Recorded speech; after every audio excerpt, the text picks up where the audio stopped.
And welcome back to Hannity. The Clinton family is beginning to circle the wagons to protect Hillary from the Benghazi fallout. Former President Bill Clinton, he put the wheels in motion today when he publicly defended his wife's handling of the terror attack during a fiscal summit in Washington. Take a look. In my opinion, Hillary did what she should have done. She impaneled a very high-level review committee with the immediate past chairman of the Joint Chiefs of Staff, Admiral Mullen, who's backstage, and Tom Pickering, our country's most distinguished senior diplomat, who's worked for more Republicans than Democrats in his life. And they looked into what was wrong. They gave 29 recommendations. She took them and started implementing them. And they established the fact that whether it was right or wrong in the past, secretaries of state never were involved directly in these security decisions. Now, also in addition to help from her own family, my next guest, a former Clinton advisor, is planning to lead a, quote, truth squad to fact-check and counter any accusations made against Her Highness Hillary. Here to explain what that means, former Clinton special counsel Lanny Davis is with us. Also joining us from the Weekly Standard, Stephen Hayes. Lanny, I'm going to start with you with three very simple, three very basic questions. Not a big deal. I just want direct answers, okay? Why did the State Department refuse multiple attempts to get extra security for Benghazi, especially when we were the last people flying a flag there and the British and the Red Cross had left? Why did they not give the security that was requested? I think that the findings of both Admiral Mullen and Tom Pickering, as well as the Senate Intelligence Committee with both Republican and Democrats, saying the answer to your question is that there should have been greater care taken in promoting security for that embassy, and that was a mistake. Okay. But it was not intentional, and it didn't involve the Secretary of State. Those are the findings of bipartisan. Your job is to protect Hillary. I understand how close you are to the Clintons. Your job is to protect Hillary. In fact, you can talk over me tonight, Sean, but I'm going to talk back. My job is to tell all you want. My job is to tell the truth. I just gave you the facts from two bipartisan groups, and that's your answer. Charlene Lamb testified before Congress, and Charlene Lamb said how horrible it was to watch these events unfold in real time. And then Beth Jones from the State Department actually said that the next day to the Libyan president that Ansar al-Sharia was responsible, radical Islamists were responsible for this attack. That's on September 12th. Explain to me how that evolved into this massive lie about a YouTube video and about a spontaneous demonstration. Here's a fact that you can't refute. That massive lie that you just described was written by the CIA based upon their best current intelligence. Fact. Are you going to deny that fact? You didn't answer my question. No, you don't answer a question with a question. I asked you. My fact is that it was the CIA that came to that conclusion. I know you're obsessed with her being president. Are you going to rebut that or not, Sean? Yes or no? I asked the questions and you answer it. I'm going to ask it again. I can rebut it. The day after, Beth Jones said Ansar al-Sharia was responsible for the attack to the Libyan president. Beth Jones of the State Department. How did that evolve into an entirely different story? And as it relates to this, to Langley, why didn't they listen to the station chiefs on the ground? The answer that Mike Morrell of the CIA said is that we made a misjudgment based upon current intelligence. I ask you to answer my question. Did it come from the CIA or the White House? When you get your show, I'll answer your question. But I'll allow Stephen Hayes to jump in. You won't answer the question because you know the truth, Sean. I can answer the question. It's actually pretty simple. The chronology is not difficult to understand. On the evening of September 11th, Hillary Clinton put out a statement which, in part, blamed the video.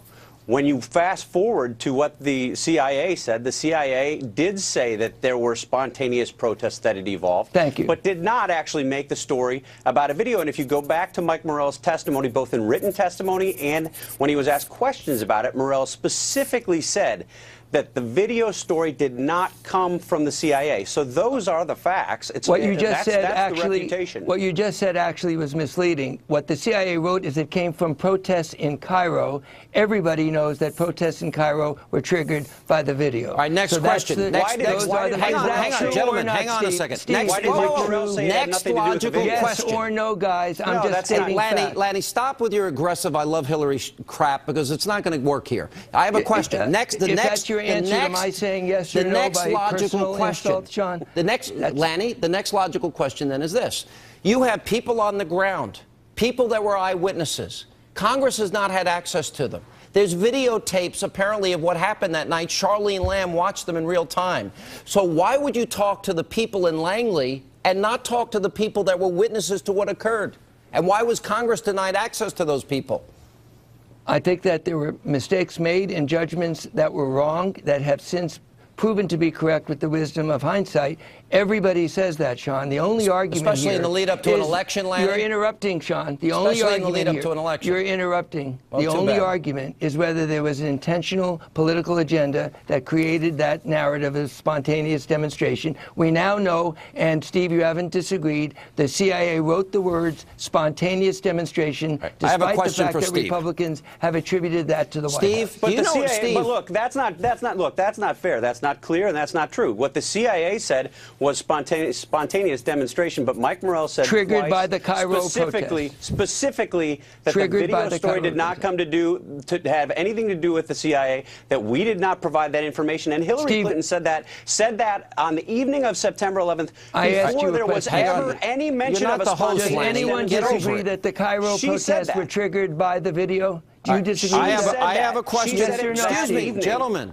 I have a question for Steve. I have a question for Steve. As it relates to Lanny's point about it being a spontaneous demonstration, Steve, can you think of one instance? No, that was wrong. That's not my point. Okay. That was wrong. I'm asking Steve a question. It was a misjudgment. Lanny, I know you're obsessed with the Clintons and you can't control yourself. Calm down.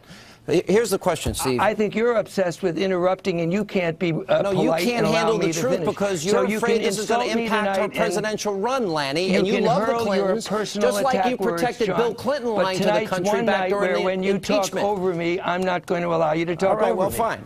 Because you do that all the time. Did you ever hear, Stephen, of a case of a spontaneous demonstration where RPGs are actually in the back pocket and they just happen to pull them out and happen to fire them, and it goes on for 14 hours and we don't send anybody in to help? No, that was not the case, and it's very clear that there was at least some pre-planning in some organization to those attacks. And by the end of the week and in the subsequent weeks, even while the administration, senior administration officials were still pushing the video line, the CIA had backed away from claims that it had anything to do with any demonstration. And a couple weeks in, the State Department itself acknowledged that there hadn't even been a demonstration. So we agree, Steve, that the intelligence changed over time as more information came in, but there was no intentional misrepresentation. You don't know that. That's your guess. Well, I do know what the Intelligence Committee, excuse me, I do know what the Intelligence Committee, Senator Chambliss, a Republican, Senator Feinstein, a Democrat, we'll bring him on. And let me tell you one thing you're missing. Exactly that, is the and people you're on the disagreeing ground. with them, Sean. You're using a story that was manufactured in spite of what Beth Jones at the State Department why did she attribute the attack to the video on the evening of September 11th? There had been no intelligence assessment whatsoever about that at that point, and she put out a statement at that time blaming the video. Isn't that jumping ahead we got to run. of the evidence? We didn't even know all of the details I think at that everybody agrees that that was wrong and a mistake. There's a difference between a mistake and an intentional misrepresentation. Only Sean Hannity doesn't know that distinction. Hey, Lanny, I'm going to view this as an in-kind contribution to Hillary Clinton for a 2016 campaign every time you're on. Thank you for being